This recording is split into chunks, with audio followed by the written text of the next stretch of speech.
Muito bem, hoje vamos falar sobre a carta à igreja em Esmirna, das 7 cartas do Apocalipse. E começa,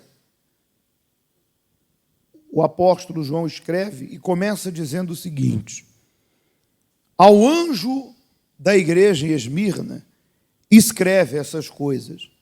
Diz o primeiro e o último, que esteve morto e tornou a viver, que é o Senhor Jesus.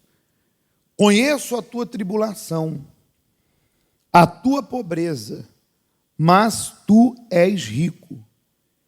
E a blasfêmia dos que a si mesmos se declaram judeus, e não são, sendo antes sinagoga de Satanás. E continua dizendo: não temas as coisas que tens de sofrer. Eis que o diabo está para lançar em prisão alguns dentre vós, para ser dispostos à prova. Tereis tribulação de 10 dias.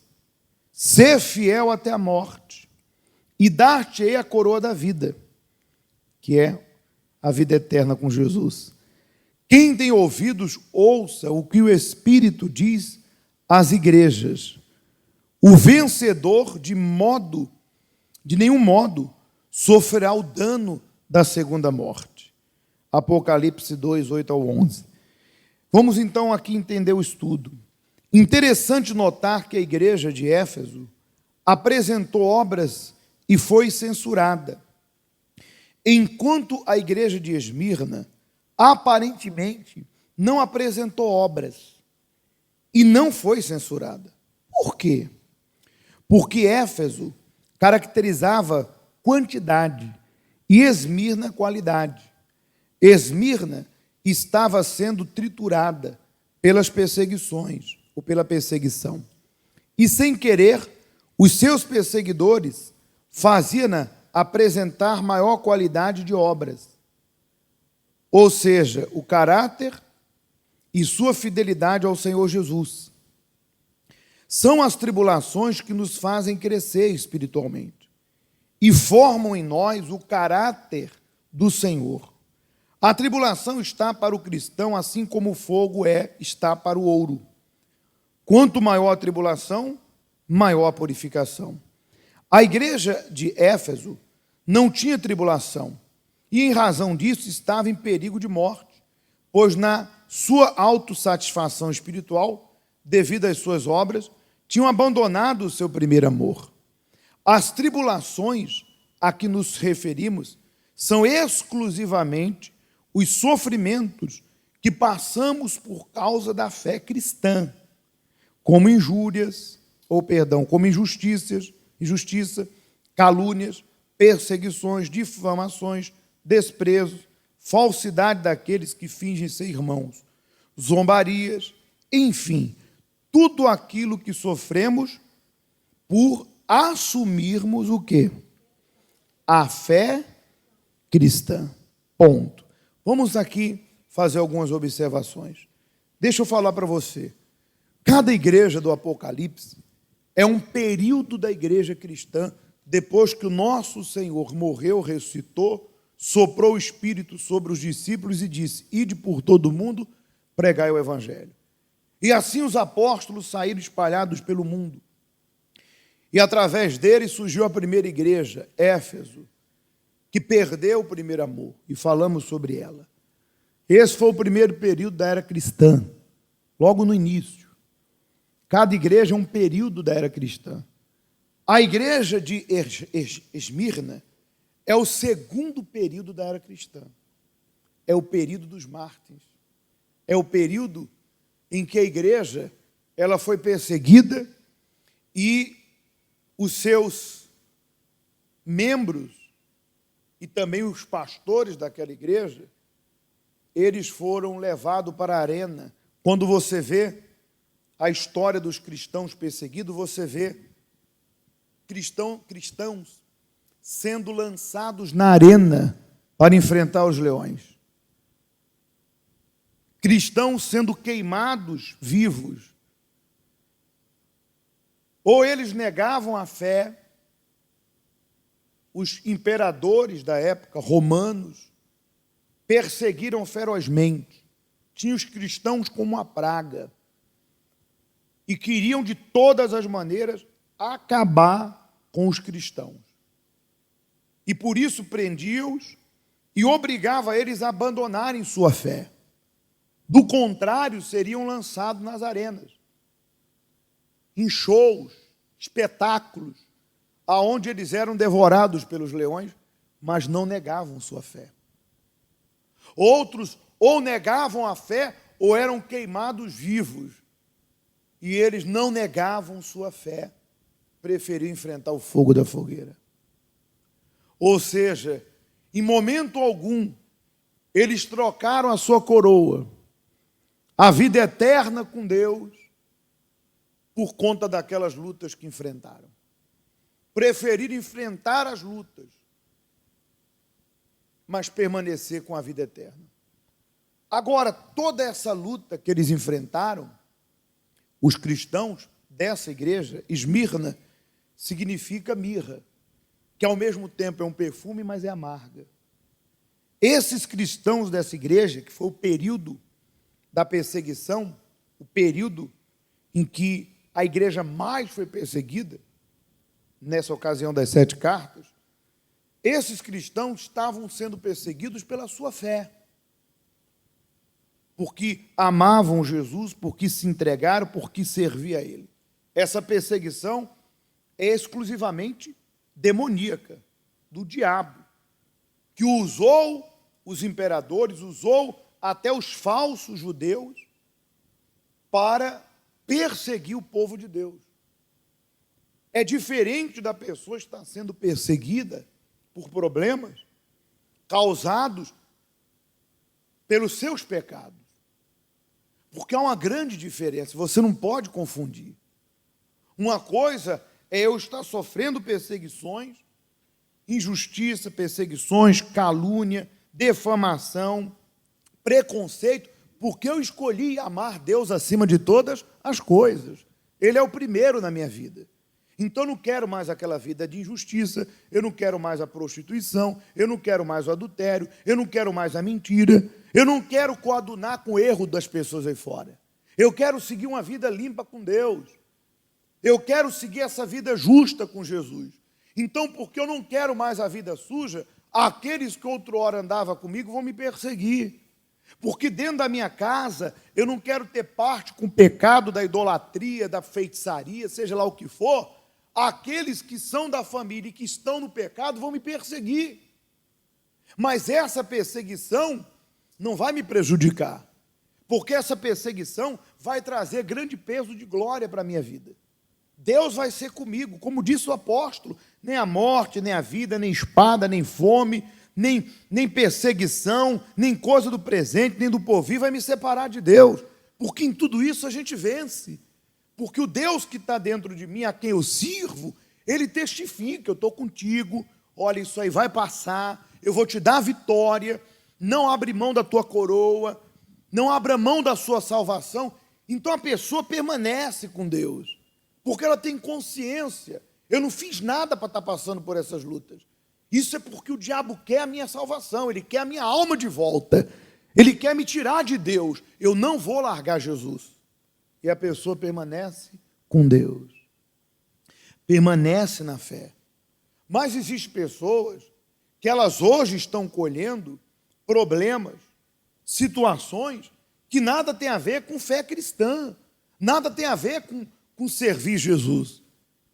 Ela está dentro da igreja, mas vivendo uma vida de incrédula. Mesmo na igreja, vive na mentira, vive na fofoca, na mágoa, no ódio. Mesmo dentro da igreja, se entrega aos sentimentos de impureza, de promiscuidade. Então essas pessoas querem ao mesmo tempo estar com Deus e com o diabo, e ninguém serve a dois senhores. Elas querem servir a Jesus e ao mesmo tempo a sua carne. Só que nós sabemos que tudo que a gente planta, nós colhemos. Se eu estou aqui dentro servindo a Satanás, obedecendo a ele, porque foi isso que Jesus falou para os fariseus e escribas, vós sois do diabo, porque fazeis a vontade dele. Quem é do Pai, faz a vontade do Pai. Você acha que o diabo vai fazer o que comigo? Primeiro ele vai me oprimir, e depois ele vai me envergonhar. E todos os problemas que se levantarem, nada tem a ver com Jesus, com fé, com Deus. Isso é colheita maldita. Mas eu duvido eu colher uma colheita maldita se eu estou plantando bênção. Se eu estou plantando vida com quem? Então nós não podemos confundir. Eu estou sendo perseguido, purificado, fortalecido com as minhas lutas. Não podemos confundir com colheita de maldição, porque eu não me entrego para Deus e o diabo vem me cobrar as minhas atitudes pecaminosas. Para isso, Jesus te chama ao arrependimento. Abandone as práticas das obras das trevas e entre para as obras da onde? Da luz. Isso é apenas para saber, para você se situar, para que na hora da entrega você se conheça. Ó Deus, realmente, eu estou colhendo coisas más porque eu estou plantando o que é mal. Essa perseguição não é por causa da minha salvação, nem da minha vida eterna. Agora, uma observação muito interessante. Veja, vamos ler um pouquinho para eu fazer essa observação. É verdade que muitas vezes somos levados às circunstâncias tão difíceis e tão humilhantes que chegamos ao cúmulo de pensar que o Senhor nos abandonou. Mas é justamente o contrário. Quanto maior a tribulação, mais próximo dele nos encontramos. Por outro lado, também sabemos que nada neste mundo passa desapercebido aos seus olhos. Então, a pergunta é, por que ele não nos livra do cálice do sofrimento e dor? Ele mesmo responde, por intermédio do apóstolo Paulo, quando diz, e não somente isto, mas também nos gloriemos nas próprias tribulações, sabendo que a tribulação produz perseverança, a perseverança, experiência, e a experiência, esperança. É óbvio que Deus permite que todos os que são realmente dele passem por crivo das tribulações para o seu próprio benefício. Do contrário, ele jamais permitiria. A igreja de Esmirna tomou sobre si voluntariamente a tribulação e a renúncia, porque amava ao Senhor Jesus acima de tudo. Por isso mesmo ela é uma das igrejas que o Senhor não teve de repreender. Pelo contrário, ele a fortaleceu e estimulou, tendo em vista as situações difíceis pelas quais ela ainda teria que passar. É agora que eu quero fazer uma observação. Veja como é interessante. Quando a pessoa descobre o mais importante para a vida dela, que ela tem uma comunhão, um relacionamento com quem? Com Deus. Quando a pessoa entende que o mais importante para nós não são as pessoas nem as coisas. O mais importante é eu ter uma aliança com Deus, por meio do seu Filho, o Senhor Jesus, que eu aceitei como Senhor e me entreguei, e por meio dessa comunhão, até o último dia da minha vida, eu servi-lo para que na minha morte eu tenha a vida eterna. Veja que no início ele diz, o vencedor de modo algum sofrerá o dano da segunda morte. A primeira morte, que é a morte física, essa é certa para todos nós. Cedo ou tarde eu e você vamos morrer, cedo ou tarde nós vamos partir. E a cada dia que passa, isso é mais certo. Mas aquele que vencer, que for fiel, que permanecer com Jesus, esse não vai passar pela segunda morte. A segunda morte é a pessoa estar separada de Deus eternamente. A alma dela não vai estar eternamente com Deus. A segunda morte representa a pessoa ser condenada junto com o diabo e o inferno a viver aquele tormento eternamente. Agora, imagine você, esses cristãos de Esmirna, eles sabiam o que era isso. Hoje, por menos, veja que, mesmo em face à morte, eles não largavam Jesus e não largavam sua fé. Hoje, por menos, você vê pessoas abandonando a crença em Jesus.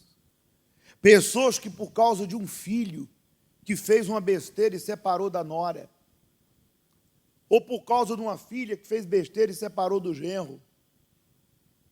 Hoje, pessoas, por causa de uma doença, por causa de um problema financeiro, que vem para todo mundo, para maus e para bons, para crentes e descrentes, por causa de um problema com o marido, por causa de um problema na empresa, por causa de uma decepção amorosa, você vê pessoas largando sua salvação, sua fé, descontentes com Deus. O que Jesus tem a ver com esse problema?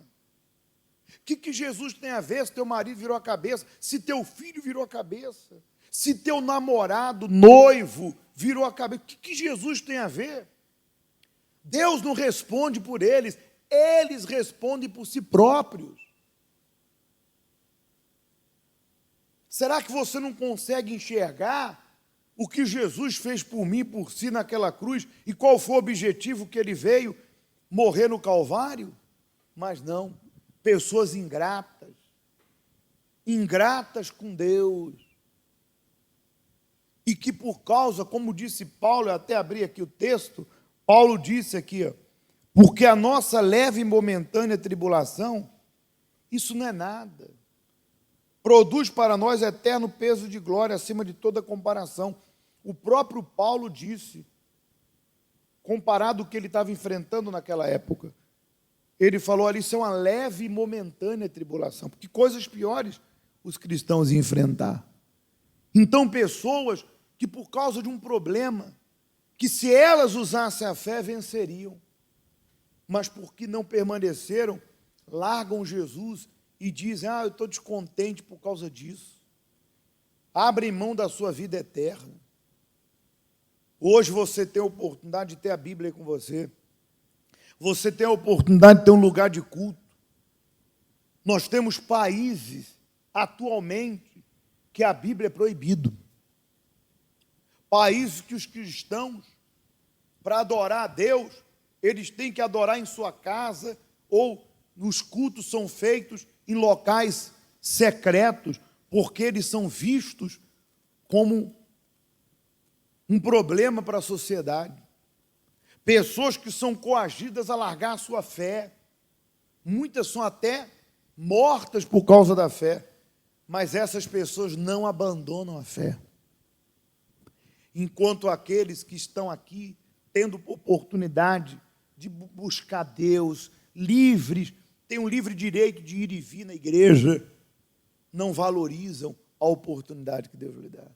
E por causa de um probleminha, não estou indo porque Deus me abandonou.